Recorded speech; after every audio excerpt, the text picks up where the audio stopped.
আমি দেখাবো আমার ছেলের থেরাপির। এই যে দেখো, এই যে এই টায়ারটা যেটা দেখছো, এটা নষ্ট হয়ে গেছে একদমই, যেহেতু এখন লাগে না, তো এবার ছাদের ওপরে রেখে একটু নষ্ট হয়ে গেছে। যে এই টায়ারটা এই ফোলানো ছিল, দিয়ে আমি চেয়ারে বসতাম, আর এই টায়ারের ভেতর দিয়ে ও যাওয়া আসা করে, যে রিংয়ের থেরাপিটা তোমাদের দেখিয়েছি, এটা টায়ারের ভিতর দিয়ে করতো। বুঝতে পেরেছো? এটা হচ্ছে সেই থেরাপির টায়ার। এখানে একটা জিনিস আছে, এটা আসলে এগুলো ইউজ হয় না, তো সেই জন্য এখানে ছাদের উপরে পড়ে আছে। এটা বানিয়ে নেওয়া, মানে তোমার ওই যে লোহার দোকান থেকে বানিয়ে নিয়েছিল আমার হাজব্যান্ড। তো এটা চেয়ারে বসে এরকম সাইকেলিং করতে হবে। এটা একটা ব্যায়ামের মধ্যে পড়ে। তো এরকম টাইপের ব্যায়ামগুলো করলে কি ওর অ্যাটেনশনগুলোও মানে ঠিক হয়, যে একটা দিকে স্থির থাকে, আবার অনেকটা হাইপার কমে। বুঝেছো? তো সেই জন্য এইগুলো পুরোটাই তখন লাগতো, এখন আর লাগে না, ভগবানের আশীর্বাদে। আরও কিছু দেখাবো, চলো তোমাদের।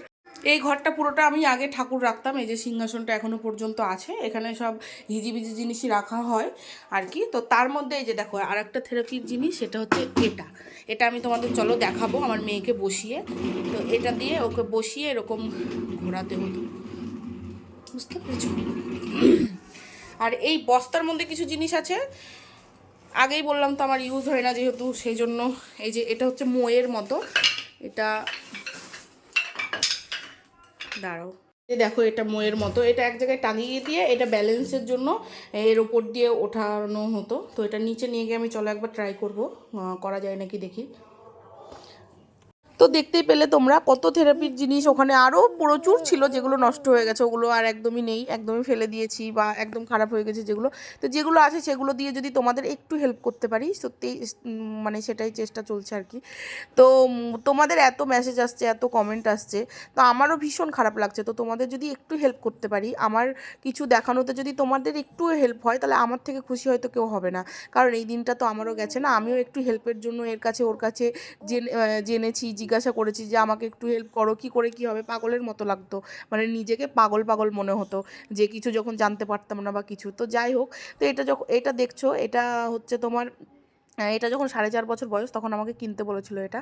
তো এটা হচ্ছে প্রথমে 4বার সোজা দিকে ঘোরাতে হবে, তারপরে 4বার উল্টো দিকে ঘোরাতে হবে, এভাবে 10 মিনিট মতো করতে হবে। বেশি জোরেও করা যাবে না, বেশি আস্তেও করা যাবে না, বাচ্চাকে বসিয়ে ওই লাল অংশটা ধরিয়ে দিয়ে এটা করতে হবে।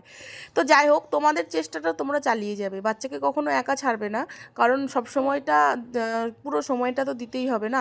আর থেরাপিটা করিয়ে গেলে আমি 100-এ 100 বলবো না, কিন্তু 100-এ 70 থেকে 80% ঠিক হবেই হবে এটা।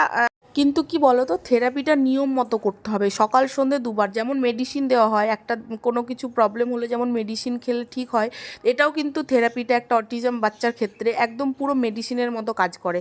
কিন্তু সেটাকে ঠিক মতো করতে হবে, সকাল সন্ধ্যা একদম টাইম ধরে। আর পুরো ধৈর্য দিতে হবে, যে ধৈর্য হারিয়ে ফেললে হবে না, তাহলে কখনোই বাচ্চাকে ঠিক করতে পারবে না, কেউই ঠিক করতে পারবে না।